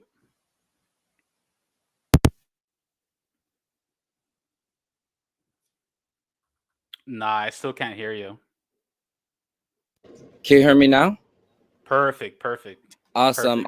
Well, I was just saying, thank you for having me on, comrade. It's been a very weird journey for me over the last, I would say, like year and a half. So, I totally agree with you that a lot of the brothers in our Latino fraternity are definitely right-wing gusanos. Many are very much liberal as well. And for me, my evolution into, communism really happened over the last year and a half. Wow. So I'm very new to the space. I definitely was radicalized by an event that happened in my community. So I'm from the Bronx. I'm from the Mott Haven area of the Bronx. South Bronx, so we're right next to Harlem. It's 99% Latino and Black, low income, many, most people I would say are poor and working class, if not everyone. And last year, after the murder of George Floyd, there was BLM protests all over the city. One in particular happened in my community here, in which some 200 or so protesters were kettled by by the NYPD in between. Like they literally kettled them, like they trapped them in between a street. They had the curfew. I don't know if you heard about the curfew that New York City implemented last summer as well. So they trapped them in there, prevented people from escaping, and basically like beat the shit out of everybody. But before they did that, they actually arrested the medical volunteers that were there, the legal observers that were there. They like remove them so that they can go in and then attack the protesters. So that really got me into exploring abolition as a topic, and then went on YouTube, and I think I found you after I was following AAPRP, Black Alliance for Peace. I really love their work, and I think that's how I found you. Amazing. And I was like, wait, I know that guy. So it's been a wild journey, and I'm huge fan of your show. My partner and I are regular watchers and listeners of the show, and have learned so much. So congratulations on 50 episodes. I guess if I had one question for you, it would be along the lines of living. How can we live our lives as principled socialists and communists in the imperial core, right? Especially as it comes, especially when it comes to employment and like making money, like trying to make ends meet. So I personally, once I started, becoming an, anti-imperialist, anti-capitalist, I left my prior career. I actually worked on Wall Street for 5 years. Worked at Google for a year, quit my job, and I'm now a special education teacher at a public school here in the South Bronx. I was like, just thinking, that's like, amazing, man. Yeah, thanks. I mean, I was asking myself, like, what can I do? Because I definitely can't be working in these industries, obviously. But then this was really where I landed, where I really wanted to help, inspire young people in the South Bronx to start getting interested in socialism and communism. I actually reached out to you. I was like, what kind of materials can I, talk to 14 and 15-year-olds about, right? So that they can start, getting interested in these topics, because these are the people we need to be talking to, right? We need to be talking to oppressed, colonized, low-income folks, right? Like it's a lot harder to convince,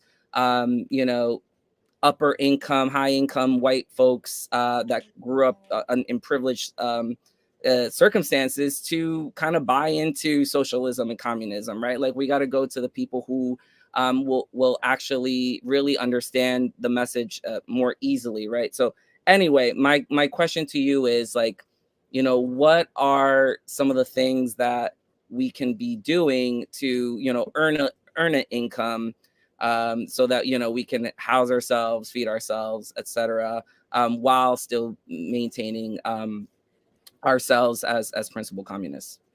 I think that's a great question, and it's funny. Me and my girlfriend Ophelia were just talking about that the other day. I think first it's important to recognize that everybody has a role in the revolution. Everybody. And if you are somebody who lives in the imperial core in the U.S., or even if you work on Wall Street, or even if you're working in the hood, whatever it is that you're doing, everybody can play a role. But the important thing to recognize is that that role is going to look differently for everybody. And I think a lot of times people are conditioned to, when we talk about socialist revolution, to only picture like how it is in the movies or in history, where we're like out in the street with like a banner or like with a gun. They kind of fetishize violence, or they fetishize just going out and doing a demonstration, which is why I think, shout out to my friend Caleb, who's going to be joining us after this, who has a lot of great criticism of that, because that method has been working, where people are just going out on the street, they yell for 3 hours and then they go home, but they're not building lasting community organization. So I think one of the important things is to recognize everybody has a role, and that role looks different, and everybody contributes something. It's like a revolutionary potluck, right? Mm-hmm. Even if the only thing you could cook is lasagna, like that's one of the few things I could cook, lasagna. I'll bring lasagna to the revolutionary potluck, and that'll be my contribution. Everybody has a role, And I think it's important to also recognize that people, we shouldn't view it religiously. Like communism is not a religion. We don't view it like puritanically, where we're like, you work this job, how dare you? You know, it's like, all right, obviously we have to survive and we have to live within capitalism. But I think your intentions are really what matters. Like if you have a job where you can't go to actions, or you feel like you're not doing the best you can, even if you're donating money to revolutionary groups, if you're creating content, don't let people tell you and hate on you like, oh, what are you doing? You know, chances are they're not doing shit either. So you know, that's my thing, is don't view it puritanically. Whatever you do, even if it's one person, like even if you're changing the mind of one person to understand that socialism is good for our class and our people, that is an amazing accomplishment. So that's my, you know, don't be so hard on yourself. Take care of you too. Like don't let that slip out of you. Like that's one thing I've had to do as well. Like we were talking the other day about debt. Like I'm fucking paying my debt right now. I had to switch careers as well to pay off my debt. Like take care of you as well, you know, but also do what you can to help the movement, do what you can to help the masses. But I really appreciate having you, bro. I love hearing from you. I would love to have you on the stream sometime. Maybe we can do a full-time episode. Shout out to the Bronx. Shout out to your work. Por la Patria, Latinoamericano, PLPLA, and the real meaning of that. It's the anniversary today. And today is the anniversary. Shout out to the revolutionary Fieltas out there who are watching, listening. Much appreciated, bro. Have a great day and take care, man. All right, man. Peace, love, revolution. Peace. You too. Comrade Richie from the Bronx. Shout out to you. Next up, my homie, my comrade who I've known for many years, somebody who I consider to be a teacher of mine. I've learned so much about Marxism, communism through lectures, speeches, one-on-one conversations. Me and this guy go way back. I have a lot of respect for his work. How's it going, Comrade Caleb Maupin? Sure. Good to be here. Glad I could make it. How are you doing? I'm doing well, man. Thank you so much for joining. I really appreciate the work that you do. You're somebody who, in my formative years of learning about communism, your knowledge and advice, your lectures, everything that you have done has been very important in my political development. And also being able to defend countries that are not trendy to defend, like we were talking about earlier. I remember one of the first times I heard about you when I was first getting politicized was when you did that protest at the movie theater with the DPRK flag, protesting the racist and imperialist characteristics of the DPRK. And I had so much respect for you after that, because I wasn't seeing the ISO latte liberal soy socialist doing that.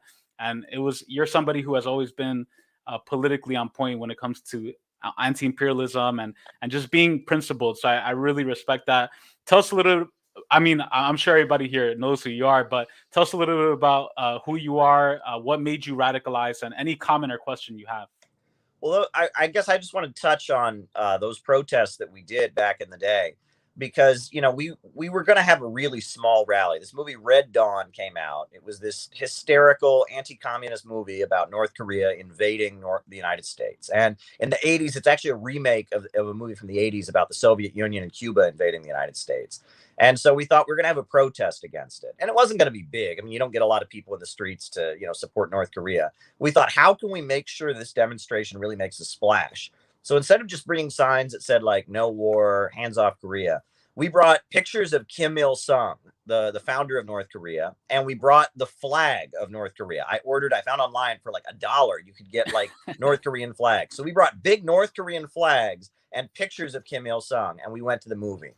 And I'll tell you, that demonstration created a splash, right? It was only 15 people were there, only 15 people. But we got a stool and we had just kind of a speak out and we waved the North Korean flag. We had pictures of Kim Il-sung and it went everywhere. National Review on their website did a picture. Occupy Wall Street supports North Korea was the headline they used. You know, I mean, it was on North Korean state TV in North Korea. Their television showed the demonstration live on television, not live, but you know, afterwards they showed the video on TV. And sometimes you have to capture people's imagination. And the fact that we used the North Korean flags, the fact that we used the pictures of Kim Il-sung, the fact that we did it in Manhattan, it put the U.S. imperialists on notice that there are people in the center of the empire who support North Korea, and it meant the world to the North Koreans. I heard about it, years later from North Korean activists and sympathizers with North Korea. It went global. It went, all over the world. People heard about it. And sometimes, the strength of a demonstration isn't in the numbers necessarily, but it's in the ability to present the message in a provocative way that captures people's attention. I'm all for people protesting in the streets, but sometimes you have to do it in a way that is really, really provocative. Thank you for having me on, Ramiro. I'm a journalist. I'm a political analyst. I'm originally from a small town in Ohio. I met you years ago, and we've stayed in touch through a lot. And I'm really honored to be on this stream, and I'm really honored by what you have to say. I'm glad I've had a good impact on you and pointed you in a good direction. But I have a feeling you would have gone there anyway because your instincts are good. You're an anti-imperialist, and so years ago, I think I met you at a Honduras solidarity event. We started talking, and one thing led to another, and we've collaborated in many different ways over the years. Thank you so much. Please subscribe to Caleb's channel. Just look up Caleb Maupin. And I just want to give Caleb a shout out too, because something that he's been saying for years, which is that BreadTube, these people like Jabba the Vash, as we affectionately call him, and Dot Slime, and all these people who are claim to be socialists and are just parroting State Department talking points. We now know that there's documents, there's evidence that they are directly serving imperialism, collaborating with the imperialist class. Check out his book, BreadTube Serves Imperialism. Look it up. Make sure to give it a good review. Caleb's books are phenomenal. Getting Rich Without Capitalism, I think a beautiful title and slogan. And Caleb just has a wealth of information. I think that one recommendation I would make is to check out Caleb's books. If you're just getting into communism, I think he has a very similar, and if not even perhaps better style than Michael Parenti, where you can learn about socialism and communism in a very digestible way through Caleb's books. And I think they're a great learning tool, resource tool. Shout out to CPI. Shout out to the work that you're doing, Caleb. Thanks for joining, man. I hope to have you. I know for sure in 2022, we'll be collabing again soon. Look forward to having you on the stream, and have a great weekend, man. Thank you so much. Absolutely. Thank you very much. It's a pleasure. Take care, Caleb. You too. Yeah, make sure to check out Caleb's channel. Amazing work there. The Saxton lectures as well. What I want to do is I want to bring on one of my homies, my comrades, Erica Keynes. Somebody who is an OG who has been on this channel for many episodes, always bringing that fire, always bringing that great analysis. How's it going, Comrade Erica? Peace. Is Salifu backstage? Salifu is. Should you want me to bring him on? Yeah. Let's get. Hey. Hey, can y'all hear me? We can hear you. How y'all doing? Peace. What's up, y'all? Peace, everyone. And congrats on today, Ramiro. Yeah. Thank you so much. I really appreciate having y'all on. You all are amazing. Your analysis and your humor. I think y'all are funny as hell. Y'all are brilliant, especially when we're talking about like the intersectional imperialist ads and just the way the pathetic attempts the Democrats try to appease us with tokens and with fake representation.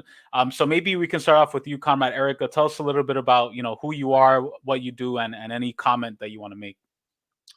I'll start off with saying I am a big fan of the show. Thank you. That's one descriptor of me. I really, really appreciate this channel. I tell everybody to check it out, to view it. I am co-editor of Hood Communist blog. Shout out to Hood Communist. Thank you. I am a coordinating committee member of Black Alliance for Peace. I'm also a member of Ujima People's Progress Party here in Maryland, and I'm founder of Liberation Through Reading. Beautiful. And Comrade Salifu? Peace, everybody. I'm Salifu Mack. I'm also a co-editor at Hood Communist, member of the Black Alliance for Peace and the All African People's Revolutionary Party. And like Erica, I too am a huge fan of the show. Ramiro, I think that the work that you do, whether it's the production of documentaries like Nicaragua Against Empire, whether it's your Unmasking Imperialism series, whether it's the series of videos that you've done in the past that break down very basic concepts that people need to understand related to socialism, communism, and all the things that we know are righteous causes. The work that you do is very appreciated, and yeah, we appreciate you, bro. Thank you so much. I really love that. I love to hear from y'all. By the way, I love both of y'all have amazing outfits right now. Can I just say that? I wanna steal both of the outfits y'all have, the hats and the shirts. Beautiful. And I'm glad to hear Comrade Salifu just had an amazing time in Cuba. Check out our stream, Eyewitness Socialist Perspective on Cuba with Comrade Salifu and with Comrade Erica. So many streams that we've done together. Just an Yeah. amazing comrade. Erica, do you want to any question or comment before you head out that you want to make? Yeah. What do you find more difficult about holding? Because what I find the value of this channel is that it breaks things down on basic terms. It tries to make internationalism accessible. But like, what do you think is the most difficult, or some problems that you face being anti-imperialist, having this stream and defending states? I think that's a great question, and I thought about that the other day when I was talking to my mom. My family's from Honduras, which is a very right-wing, reactionary, conservative country that has been subject to imperialism and capitalism. And over there, during the 80s and the 70s, the era that my parents grew up, if you in any way even had a red shirt, if you were reading Marx or Lenin or any Fidel, or had a Che Guevara shirt or a flag, you would be killed. You'd be tortured. People wouldn't see you because they thought that you were a monster, you were a beast, and that you were trying to destroy the country. And what I think, even though the situation is different now, post Soviet Union and in the US, I think one of the biggest things is just trying to survive in capitalism. Like, even trying to, like, my previous background and experience was journalism, media, and academia. I got to a point where I became so politicized and everything. Like, if you Google my name, the first shit that comes up is like hammer and sickles and Cuba flags and all. So like, I'm unhireable in that realm. Like, I'm not gonna get hired by NGOs. I'm not gonna get hired by mainstream media outlets. It's not gonna happen, right? And I'm okay with that. I'm totally fine with that, because at the end of the day, like I was mentioning earlier, this is a TV studio. We're having this conversation now. More people will watch this than local news channels anyway. So I think the hardest part has been letting go of this idea of like being letting go of this idea of like, oh, my dream career and I'm going to be accepted by the establishment, and being like, fuck that, I don't want to be in that space anyway. Let me be who I want to be, talk the way I talk, and have these conversations. And yeah, I defend DPRK, yeah, I defend Zimbabwe, yeah, I defend all these nations against empire, and I don't give a fuck if you're against that. So I think it's a transformation, right? Letting go of Babylon, as we say, leaving Babylon, liberating yourself from the little toys that they dangle in front of us, and being like, I'm good, I don't want that, Right. I'd rather have my principles. And so that's sort of kind of my analysis. But Comrade Salifu, your comment or question before we head out? Yeah, I just wanted to say that one of the things that's been very on me and Erica's mind, as well as the rest of Hood Communists, toward the end of the year, and thinking about how we continue to move forward into the future, especially for me coming back from Cuba recently, is how we continue to make concepts and these basic things that people need to understand accessible and not intimidating to the everyday person. I think for me, being in Cuba and being able to see the degree to which everyday people feel in their hearts that they are revolutionaries. You know what I mean? That concept of just seeing like the everyday person identify with socialism, and to be able to see the reward and appreciate the rewards of what socialist struggle has offered, while also being realistic about the struggles that have to continue. That's shit that like we want for our people. I think me and Erica talk about all the time, but something that you acknowledge quite a bit on this channel, Ramiro, is that we are out organized in the sense of propaganda machines and propaganda wars, when our people can just turn on CNN, MSNBC, Fox News, read the New York Times, and constantly be fed imperialist propaganda, constantly be fed propaganda that tells them they live in the greatest country in the world. This is the best time for them for people to be alive, invest in crypto, take that vacation, fuck the mask, like all these things. Right. We have to remember that we are like competing for the eyes, the ears, and the hearts and minds of our people. So like I said, moving into the new year, Hood Communists will be, and I think that we would like to challenge all other people who consider themselves to be socialists, communists, Marxists, on the left. We constantly need to be thinking about when we're putting things out, who is our audience? Who are we trying to reach? Are we bread tube and like we're talking to each other, trying to impress each other, or are we trying to win people to struggle? Beautifully said, Comrade Salifu and Comrade Erica. I appreciate y'all. I love y'all. Y'all are like family to me. I love having you on, and I look forward to collabing again in 2022. And y'all are gonna be in charge of my revolutionary wardrobe. I officially appoint y'all my. Y'all gonna hook me up because Ophelia always makes fun of me. She's like, "Yo, thank you. Yeah, Ophelia always makes fun of me because I just mad bummy, but whatever. You guys will help me out. I love y'all. Take care. Have a great weekend, comrades. Peace out. Peace, comrades. Peace. Comrades Erica and Comrade Salifu, have mad respect for them. Please subscribe to Hood Communists. Please support AAPRP and so many others.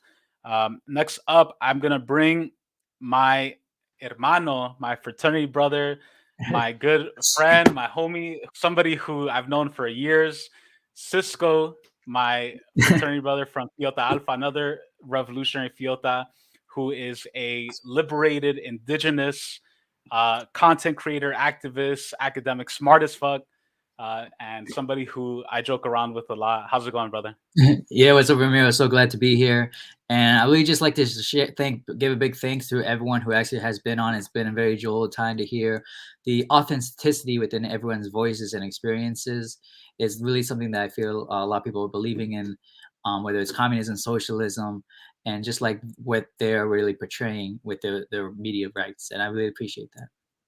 Thank you so much, man. And why don't you tell people a little bit about yourself, what your background, where you're joining us from, and any comment or question that you have. Yeah, so I'm born in Bolivia, or what's once known as Tontusuyo.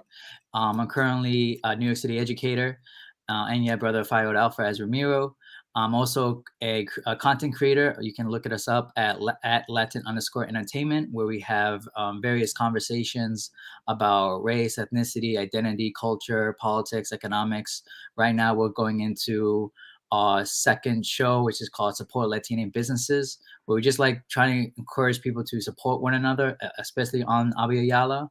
And then leading up to February and March and going forward with the year, we're going to have more conversations on veganism, assimilation, trans Latinx people, the Red Road, feminism, and Brazilians, and like how people are like identifying with each group and the shared journeys that we may have in common. Most definitely. Please make sure to check out Francisco's channel and podcast. Amazing discussion. One thing I like about his content, one thing I like about Cisco in general is that Cisco's always curious. He's never like, I have all the answers, I know everything, that's it. Like he's always asking people, yo, what do you think about this? What do you think about that? And always kind of playing devil's advocate. So I always appreciate that of you, brother. And I look forward, let's do an episode soon, man, on my channel. I'd love to have you on for a full episode to properly introduce you and to talk more. Maybe we could even have a whole episode about Greek life and Latino, a seat at the table, and respectability politics and indigeneity as well. So I appreciate you, bro. Take care, man. Have a great day and peace out. Peace.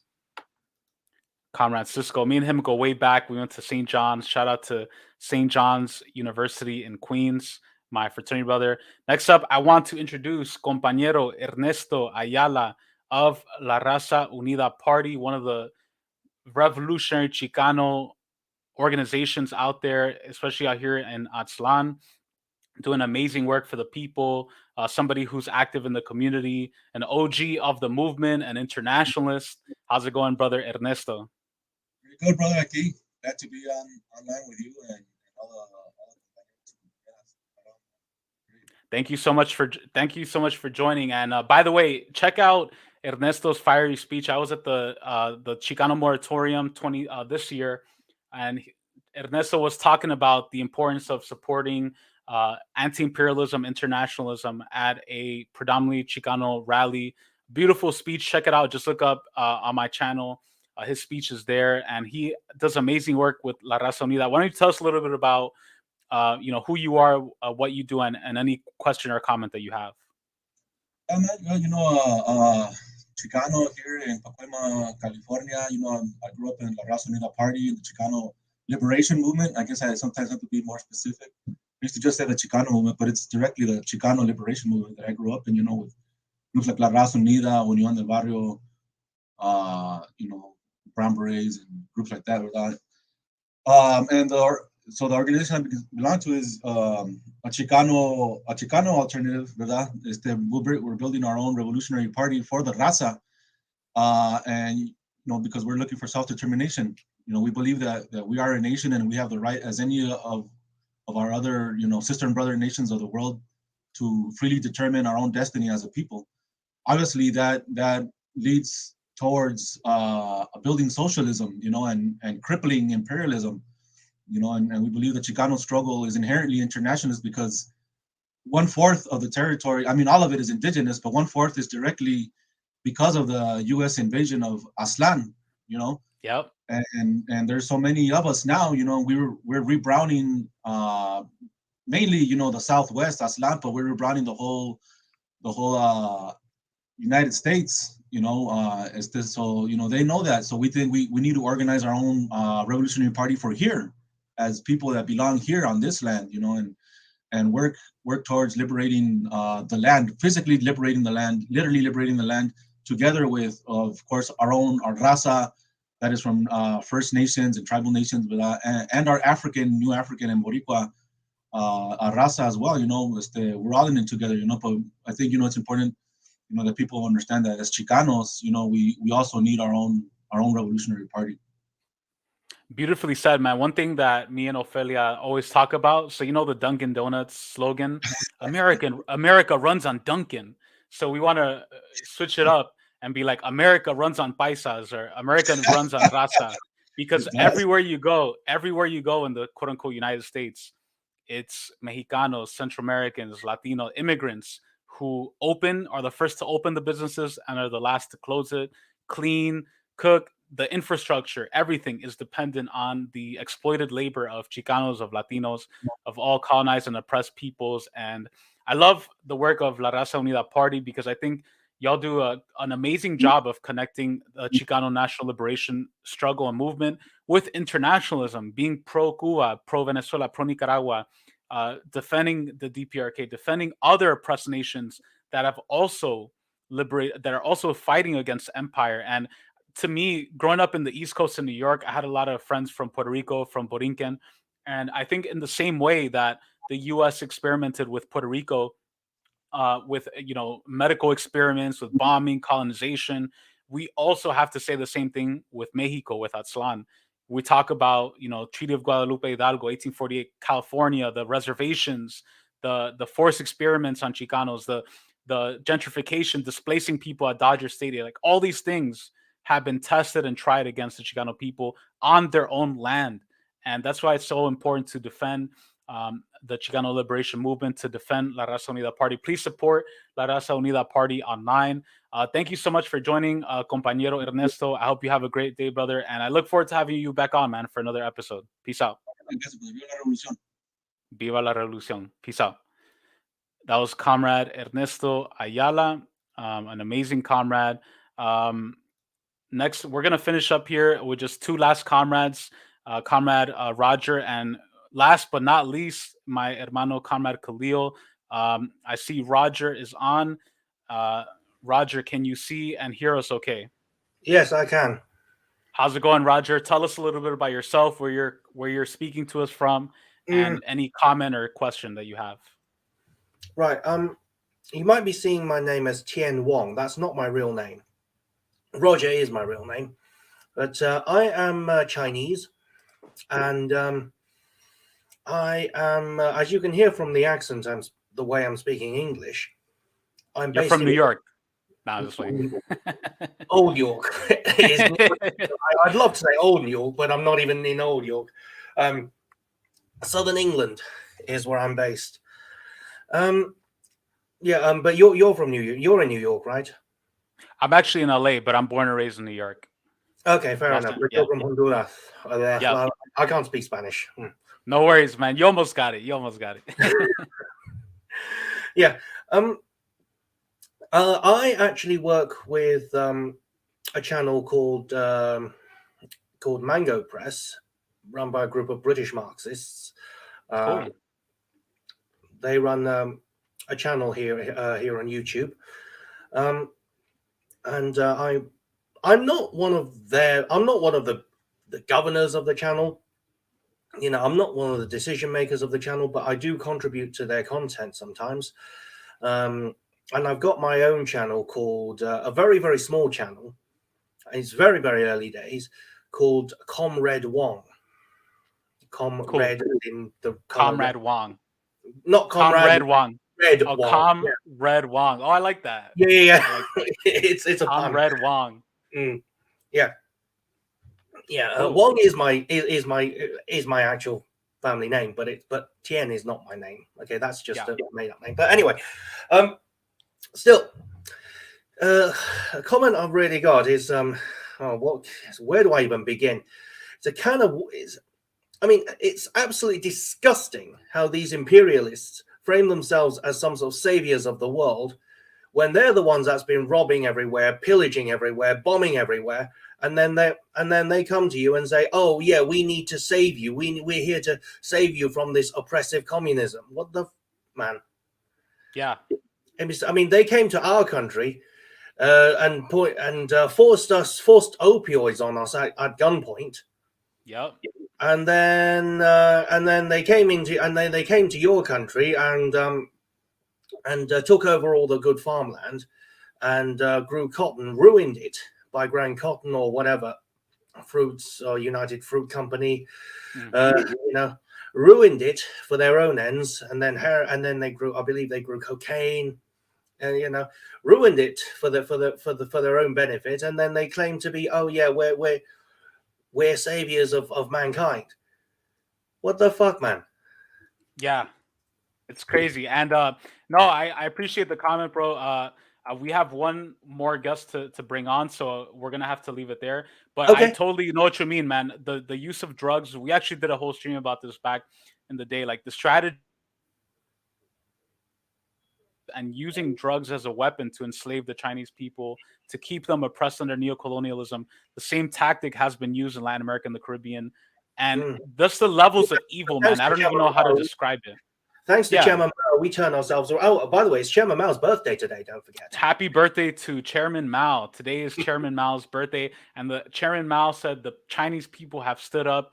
We're done with these forced exports of drugs, of violence, and we're lifting ourselves up. And I'm so happy to see today the people of China continue to build socialism. I would love to have you back on, man. Roger, for a future episode, brother. Let's stay in touch, man. I will go back and build my channel. No worries. Too long. Okay. Comrade Wong. Yep. If any of you come by my channel, welcome. And yeah. Thank you so much, brother. I love your name, Comrade Wong. Peace out, bro. We'll be in touch. All right. Take care. Okay. Yep. We'll be in touch. Bye bye. That was Comrade Wong in Southside, UK. And last but not least, mi hermano, my comrade, Khalil Troika Collective, Nika, my Nika hermano Morazanico in Miami, in the belly of the beast. How's it going, brother? Let me unmute you. 1 second. Oh, it says can't unmute your guests because they have chose to mute themselves. So yeah, try unmuting yourself. I just unmuted myself. My apologies. No, thank you so much, brother. As everyone has said, you are a phenom in itself, revolutionary, committed. Your skills as a digital media, but also your organizing skills to socialize, right? I've been tuning in ever since I ended my meeting, and I'm just like, damn, man, this motherfucker knows everybody, bro. Thank you. Thank you so much. I really appreciate that. This is And celebration from some of the greats. no, and you do the same. I mean, the cool thing is that we each have our area of expertise. Like you are somebody who I have tremendous respect for, actually doing on the ground work in Miami, organizing and educating the people, and showing that Miami isn't the glitz and glamour of Latino capitalism that is portrayed in mainstream media. There is a working class oppressed community in Miami, and you're actively organizing, especially with the Central American, Latin American IT community. So before we wrap up here, man, any comment or question you want to make before we head out? Now, the only thing is I want people to check out the Spirit of Mandela Tribunal. It was an international tribunal held in New York City in October, in which the U.S. was still found guilty of genocide, right? In the 70s, Paul Robeson, W.E.B. Du Bois, and another lawyer, I cannot never remember his name, charged the U.S. With genocide. They went to the UN and spoke. We're going 70 years on that, and there was a panel put together, an international panel, in which they are found guilty of all points of genocide. From that, work is continuing to expand. This is revolutionary work. This is work that's being led by former political prisoners like Sekou Odinga, Jalal Mutakim, Jihad Abdul Mukim, and many more. The Central Committee is phenomenal. The work that's being pushed out is central to any revolutionary movement here in North America, Turtle Island. As Jalal Mutakim always says, we are our own liberators. Beautifully said. Everybody, please check out Spirit of Mandela and the Tribunal. I think it's always important to have these tribunals to put the U.S. on trial for its crimes against humanity. And we're seeing so much the attacks on the teaching of revolutionary Black and brown history in schools in states like Texas and other places. They're banning books that even teach the real history of enslavement and genocide in the quote-unquote United States. And I'm so glad that you're able to share that with everybody. Please, everybody, check out the Troika Collective. Amazing work building, organizing the community in solidarity with the anti-imperialist nations, socialist nations around the world. And Comrade Khalil has a real talent for connecting the lessons and theories of international communists all around the world, Kim Il-sung, of Lenin, of the Sandinista leaders, Carlos Fonseca. And I look forward to having you on the stream again, brother. Always a pleasure. Also like family to me, you, Libre, Yamir, everybody. You guys are like brothers to me. So I appreciate working with you, comrade. I hope you have a great weekend, man. Take care. Thank you. Thank you. Free the land and Merry Christmas. Free the land and Merry Christmas, brother. Take care. Thank you so much, everybody. It's been a real pleasure. I have to head out. I actually have a stream I'm doing right after this with this comrade. I'm not going to pronounce your name because I'm going to have trouble pronouncing it, but the Spirit of Communism, please check out. We're going to do a stream very shortly about Honduras and Nicaragua, moving towards socialism. Please check out that comrade's channel. Thank you all so much, man. 50 episodes, Unmasking Imperialism, exposing imperialist propaganda in mainstream media. Thank you to everybody who was on here. All of you are friends and family, my revolutionary family on here. I really appreciate the support. I love y'all. We're going to go out to some revolutionary music, celebrating the uprising of the Zapatista insurgency in 1994 against the free trade agreements, NAFTA. And also shout out, by the way, because the New Year's coming up, shout out to the victory of the Haitian Revolution against French colonialism, and shout out to the victory of the Cuban Revolution against U.S. imperialism, and also shout out to the victory of the Zapatista uprising against neocolonialism, racism, imperialism. We're going to go out to a tribute to the Zapatistas. Take care, everybody. Thank you for listening. I love y'all. Be safe. Have a wonderful New Year. See y'all in 2022.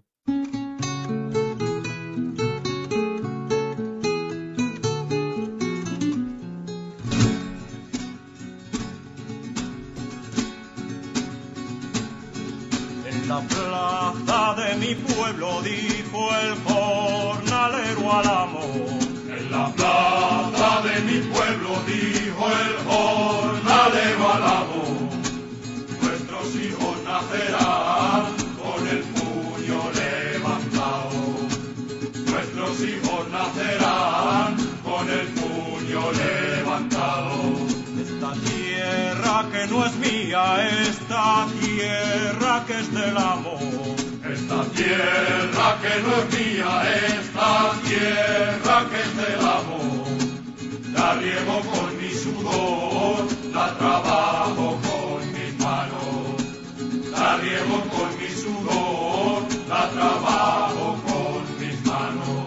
Pero dime, compañero, si estas tierras son del amor. Pero dime, compañero, si estas tierras son del amor. Porque nunca lo hemos visto trabajando en el arado. Porque nunca lo hemos visto trabajando en el arado. Con mi arado abro los surcos, con mi arado escribo yo. Con mi arado abro los surcos, con mi arado escribo yo. Páginas sobre la tierra de miseria y de sudor. Páginas sobre la tierra de miseria y de sudor.